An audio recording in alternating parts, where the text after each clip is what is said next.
ചരിത്രമുറങ്ങുന്ന മണ്ണിൽ ആരോഗ്യ മേഖലയെ സംരക്ഷിക്കുന്ന ആരോഗ്യാലയമാണ് വൈക്കം താലൂക്ക് ആശുപത്രി. നമ്മുടെ താലൂക്ക് ആശുപത്രി പ്രവർത്തിക്കുന്നത് വിമൺ ആൻഡ് ചൈൽഡ് ഹോസ്പിറ്റൽ അഥവാ അമ്മയും കുഞ്ഞും ആശുപത്രിയിലാണ്. ഇന്ന് ഈ ആശുപത്രിയിൽ നിൽക്കുമ്പോൾ ഒരുപാട് പിന്നിലേക്ക് എൻ്റെ ഓർമ്മകളും പോവുകയാണ്.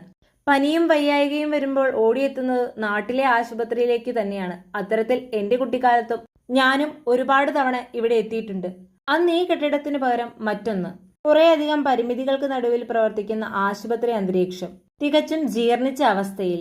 ഈ അവസ്ഥ രോഗികളെയും ആരോഗ്യ പ്രവർത്തകരെയും ഒരുപോലെ ബുദ്ധിമുട്ടിച്ചു. എന്നാൽ കാലം പിന്നിട്ടപ്പോൾ അത്യാധുനിക സൗകര്യങ്ങളോടെ നമുക്കായി ഒരാശുപത്രി.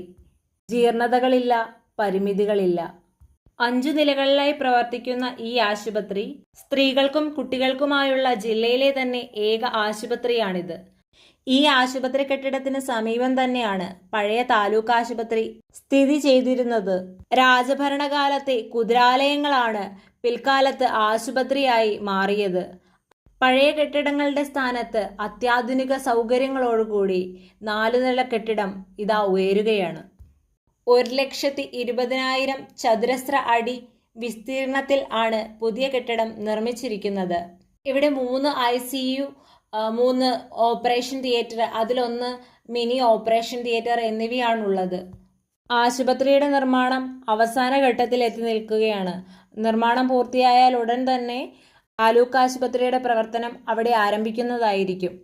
അതുപോലെ തന്നെ ഏറ്റവും പ്രധാനപ്പെട്ട ഒരു കാര്യമാണ്, നമുക്ക് നിലനിൽക്കണമെങ്കിൽ എന്ത് വേണം? ജീവവായു വേണം. അതെ, ഓക്സിജൻ പ്ലാന്റ് ഇവിടെയുണ്ട്. വൈക്കത്ത് ഓക്സിജൻ പ്ലാന്റ് ഉണ്ട്. അത് ഒരു വളരെ പ്രധാനപ്പെട്ട ഒരു കാര്യമാണ്.